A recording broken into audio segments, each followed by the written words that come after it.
Video को like करके आगे शेयर ज़रूर कर देना।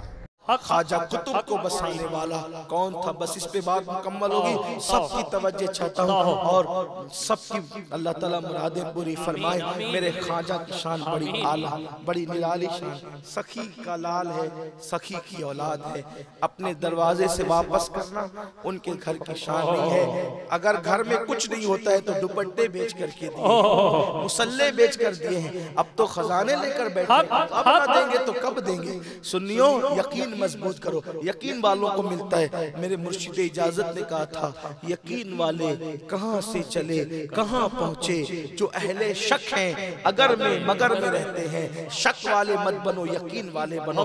देते हैं देंगे, लेता हूं लूं, वाह वाह वाह वाह, देते हैं देंगे, लेता हूं लूंगा, और नहीं लूंगा तो जाऊंगा नहीं। वाह वाह वाह वाह वाह वाह, नहीं लूंगा टलूंगा नहीं। अरे अड़ियल फकीर को तो कंजूस भी दे करके भेजता है, सखी दाता ने कब रोकना है, सखी दाता ने कब रोकना है। ख्वाजा कुतुबुद्दीन बख्तियार काकी को बसाया दिल्ली में, और जब बसाया इतना मुतासिर हुआ बादशाह कि अल्तमश मुरीद हुआ। आपने खिलाफत भी दी, रोजाना का मामूल था बादशाह की बग्गी बाबा कुतुब की खानका पे आती, और बाबा कुतुब बैठते ऊपर, बादशाह बैठता कदमों में, और फिर वो रोजाना असर से मगरिब तक दरिया की सैर के लिए जाती।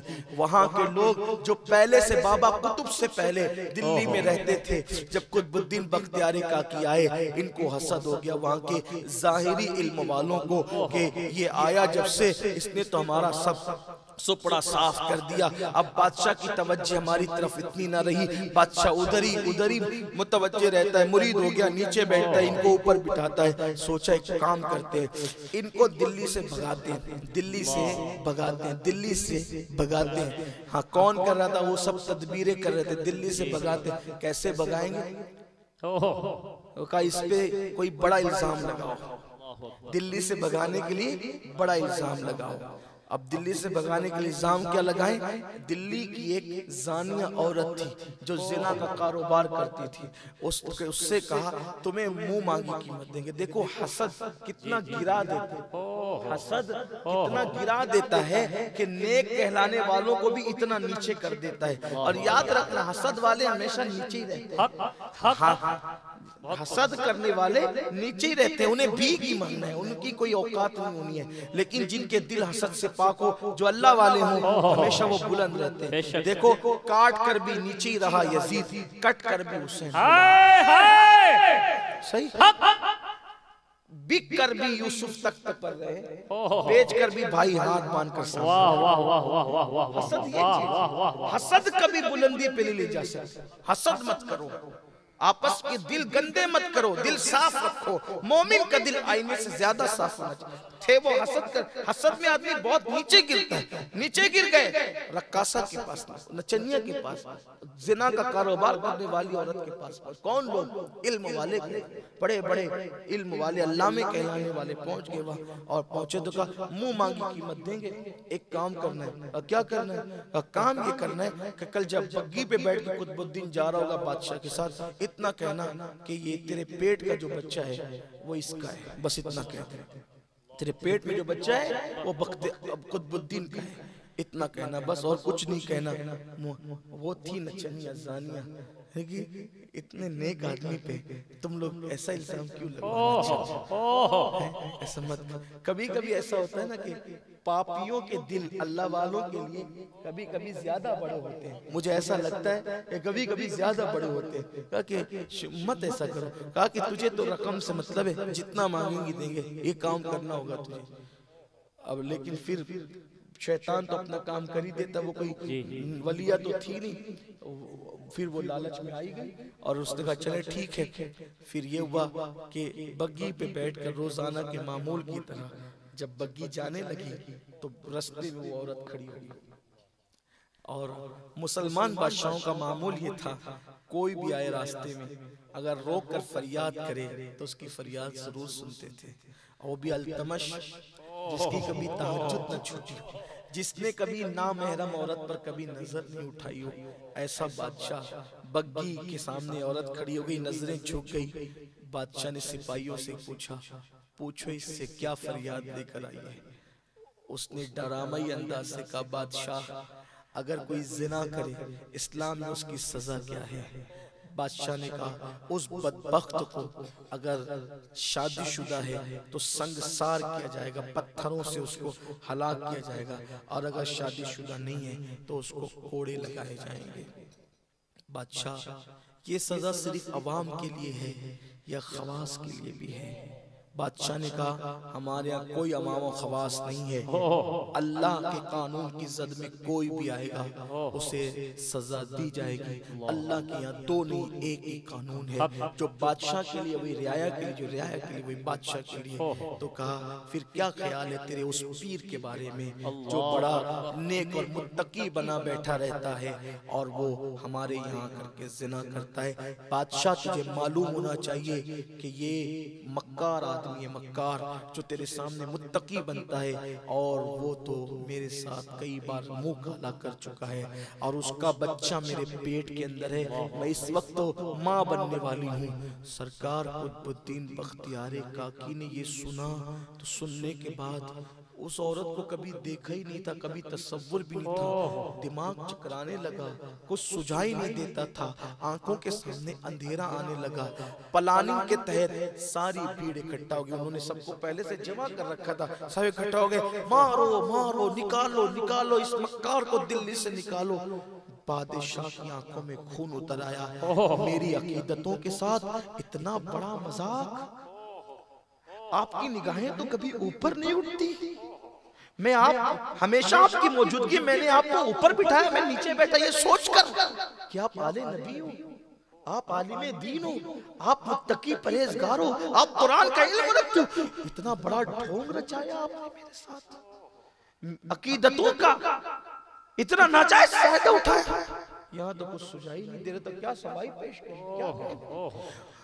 बादशाह ये भी कह गया, आपसे उम्मीद न थी, इसलिए कि मैं आपको मुत्तकी के सिवा कुछ नहीं जानता, बस करीब था आबरू चली जाती, करीब था आबरू चली जाती, करीब था सजा मिलती, करीब था कोई बात न मानता, करीब था दिल्ली से निकाल दिए जाते।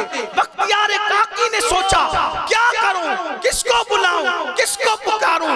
पीर तो दुनिया से विसाल कर चुके हैं, लेकिन यकीन मजबूत था, पूरी हिम्मत की, आंखों के सामने अंधेरा छाया था, अजमेर मुकद्दस की तरफ रुख किया, ख्वाजा मुझ पर करम करना, दिल्ली में आपने बसाया है, बचाएंगे आपने बसाया, आप ही बचाएंगे मेरे मुर्शिद, इस इल्जाम से अब मुझे आपके सिवा कोई नहीं बचा सकता, बस इतनी फरियाद करनी थी। गोया के यूं कहा हो, बगिरदाबे बला उस्ताद कश्ती, सही खानो शकिस्ता रात पुश्ती, भागे खाजा उस्मान हारून, मदद कुन या मुईनुद्दीन चिश्ती, मदद कुन या मुईनुद्दीन चिश्ती, मदद कुन या मुईनुद्दीन चिश्ती।